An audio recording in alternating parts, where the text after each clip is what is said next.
আপনাদের জন্য নিয়ে এসেছি নতুন ইউনিক একটি রেসিপি। অনেকে খুব পছন্দ করেন, আবার অনেকে পছন্দ নাও করতে পারেন। বলতে পারেন রেসিপিটি কি? বলেন তো দেখি। আসুন আমি বলে দেই। গরুর জিহ্বা ভুনা অসাধারণ হয় খেতে। আসুন তাহলে রেসিপিটি ট্রাই করি। মাঝারি সাইজের একটি গরুর জিহ্বা কেটে ধুয়ে ভালোভাবে পরিষ্কার করে নিয়েছি। হ্যালো ভিউয়ার্স, আসসালামু আলাইকুম। আমার চ্যানেলে আপনাদের সবাইকে স্বাগতম। তাহলে আসুন আমরা রেসিপি ট্রাই করি। প্রথমে নিয়ে নিচ্ছি তেল। তেল গরম হয়ে এলে এতে একে একে দিয়ে দিচ্ছি পেঁয়াজ কুচি।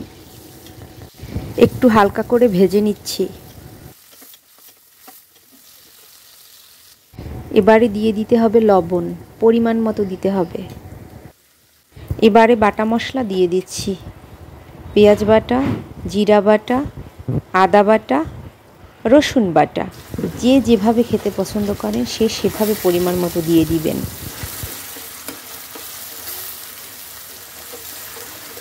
এবারে মশলাগুলো ভালোভাবে কষিয়ে নিতে হবে। মশলাগুলো ভালোভাবে কষিয়ে নিচ্ছি।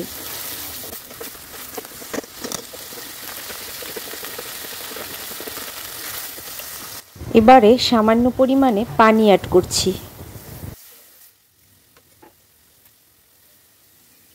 এবারে দিয়ে দিচ্ছি মরিচের গুঁড়া, হলুদের গুঁড়া। আমি একটু বেশি পরিমাণে দিয়েছি কারণ আমি ঝাল খেতে পছন্দ করি। আপনারা যে যেভাবে ঝাল খেতে পছন্দ করেন সেভাবে দিয়েই রেসিপিটি ট্রাই করতে পারেন। হলুদ মরিচের গন্ধ যাতে না থাকে এ কারণে মশলাগুলো আবার ভালোভাবে কষিয়ে নিচ্ছি। যত মশলা কষানো হবে রান্নার স্বাদ তত বেড়ে যাবে।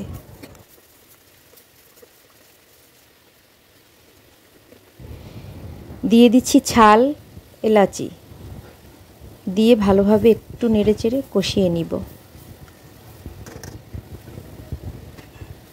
তারপরে দিয়ে দিচ্ছি রেডি করা সেই গরুর জিহ্বাগুলো দিয়ে নেড়েচেড়ে ভালোভাবে কষিয়ে নিচ্ছি। যত কষানো হবে তত কিন্তু তরকারি মজা লাগে।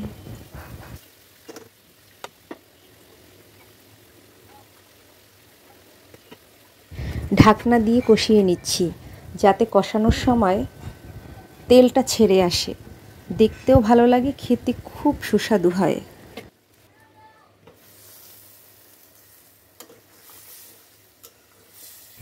এ পর্যায়ে ঢাকনা তোলার পর একটু নেড়েচেড়ে দিতে হবে। ভালোভাবে কষানো না হলে কিন্তু গন্ধ আসতে পারে, এ কারণে ভালোভাবে কষিয়ে নেবেন। স্বাদটা কিন্তু দারুণ হবে। এভাবে ট্রাই করে দেখতে পারেন।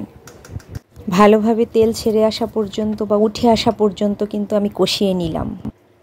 এবারে আমি প্রেসার কুকার ব্যবহার করছি এটাকে ভালোভাবে সফটভাবে সিদ্ধ করার জন্য, যাতে একদম নরম হয়ে যায় খেতে। পরিমাণ মতো সব উপাদানগুলো দিয়ে প্রেসার কুকারের ঢাকনা লাগিয়ে দিয়ে প্রায় 5-6 মিনিটের মতো রান্না করতে হবে। এতে 4 থেকে 5টা ছিটি দিলেই চলবে, এর থেকে বেশি প্রয়োজন নেই। সম্পূর্ণ রান্না কমপ্লিট। আসুন এবার প্রেসার কুকারের ঢাকনা খুলে দেখি রান্নাটি কিভাবে রান্না করা হলো, দেখতে কেমন হলো। দেখতে কিন্তু অসাধারণ হয়েছে, খেতেও কিন্তু দারুণ হবে। জিহ্বা অন্য একটি পাত্রে ঢেলে নিলাম, কারণ ভালোভাবে শুকনো করে এটি কষিয়ে নিতে হবে। যত মাখো মাখো শুকনো কষিয়ে নেওয়া হবে এটা স্বাদ তত বেড়ে যাবে। একদম রান্না কমপ্লিট গরুর মজাদার জিহ্বা ভুনা। ভিডিওটি কিন্তু দেখে আপনারা কিন্তু রেসিপিটি ট্রাই করতে পারেন, নিশ্চয়ই ভালো লাগবে। ভিডিওটি দেখে যদি আপনারা উপকৃত হয়ে থাকেন এবং ভালো লেগে থাকে তাহলে অবশ্যই আমাকে সাপোর্ট করবেন। প্লিজ লাইক, কমেন্ট ও চ্যানেলটি সাবস্ক্রাইব করে সবসময় পাশে থাকবেন। সকলকে ধন্যবাদ।